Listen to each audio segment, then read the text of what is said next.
Hey everybody, this is Chris with Holland Assets. Today for this month's safety topic, I want to talk a little bit about space management. This is a topic we've addressed a little bit, but I kind of want to take a little bit deeper dive into it because it's really one of the most important things that we can do and one of the most challenging things we can do to avoid those unwanted collisions with objects in our area. So whether you're on the freeway at 65 miles an hour or in a parking lot at 3 miles an hour, safety management is different and it's really important. So some things I kind of want to focus on. First, safety management, there are certain parts of it that you can control and certain parts of it that you can't control. Like for example, you can't control who pulls in front of you and how close to you are where they pull in front of you, or who's hanging out in your blind spot. You can't control any of those things. What you can control is how proactive you are and how you react to those situations. And I know a lot of the times when somebody pulls in front of you or cuts you off or ruins kind of your following distance, it's frustrating and it can make you angry. It's done that for me in the past, but anger never does us any good. It makes it so we don't think clearly. So, that's one of the things that I kind of constantly work on when I'm driving is, just staying calm when somebody does something that is infuriating, which obviously happens on a fairly regular basis. Again, how you react to that and how you control yourself is something that you can control, even though sometimes it's not easy. So let's talk about some of the keys to good space management. And again, kind of when I'm talking about space management, I'm talking about how much space you've got between you and the vehicles in front of you, or vehicles behind you, to your side, or any other objects that might be in the vicinity. So I think the first and most important key to good space management is anticipate, anticipate, anticipate. You want to kind of be thinking ahead, just kind of like you're playing a game of chess. What's happening in front of me? If if a car cuts me off or somebody in front of me slams on their brake or something like that, what's my exit plan? Where can I go to avoid any kind of collision? Just always thinking about those kind of things. So anticipate. In a commercial truck, it's always good to have a good 6 seconds of following distance between you and the vehicles in front of you, and you want to be seeing everything going on as far out in front of you as possible and paying attention to that, so you can see slowdowns in traffic, you can see what's going on.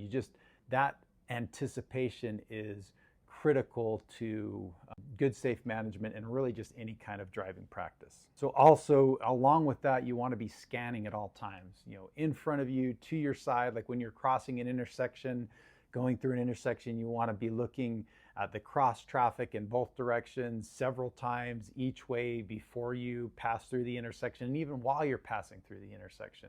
Again, you want to be in a good position. You want to anticipate if something does happen.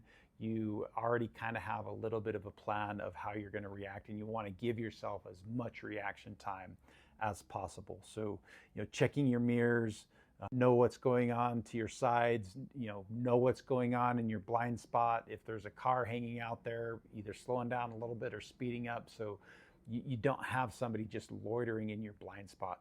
That's not a good thing to do. Another important thing with space management is just taking your time to maneuver.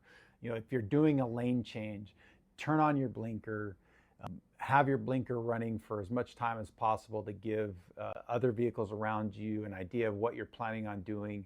I always check all of my mirrors multiple times before I start the lane change, and even while I'm doing the lane change, checking a little bit, just really quick glances to make sure another vehicle from another lane didn't decide to merge at the same time as you, and then just always being able to stop the lane change and go back into your original lane. Just make sure you've got the ability to do that, and you've got at least one or two contingency plans in your mind of what you're going to do if something happens. Another thing that I do for good space management, especially when I come upon heavily congested areas, is just be aware that that's what you're doing. Hey, I'm coming up on a city. What can I do to avoid any potential conflicts? And one thing in congested areas and cities that I really like to do is I stay out of the very far right lane, because the far right lane is a recipe for disaster, because one, you've got vehicles merging onto the freeway all the time, and really it's kind of their responsibility to merge on safely, but it's going to also cause you to sometimes have to speed up, slow down. There's just a lot of change, a lot of things going on. So I typically like to drive in the next lane over, the first left lane after the far right lane, if that makes any sense. I think that's a good way to prevent accidents. It's easy to do, and I think it's a good safe practice. Even sometimes when driving through small towns, if there's a 2-lane road, I will stay out of that far right lane, because you got people turning in and out of parking lots, or people all of a sudden deciding at the last minute they might want to make a right turn, and if you're right behind them, that's going to cause you to have to slam on your brakes, or do something to avoid a collision. So I think it's always best to kind of, when possible, stay out of that right lane. I think that kind of covers everything. It's one of those things. Space management is something you always constantly want to be thinking about. And to a certain extent, a lot of those things kind of become second nature after you've gained a lot of experience. But there's also a lot of other things that you can do that I haven't really necessarily talked about. So once you've watched this video, shoot me a text or an email, or give me a phone call and give me one or two of the best practices that you use to maintain good space management as you're driving.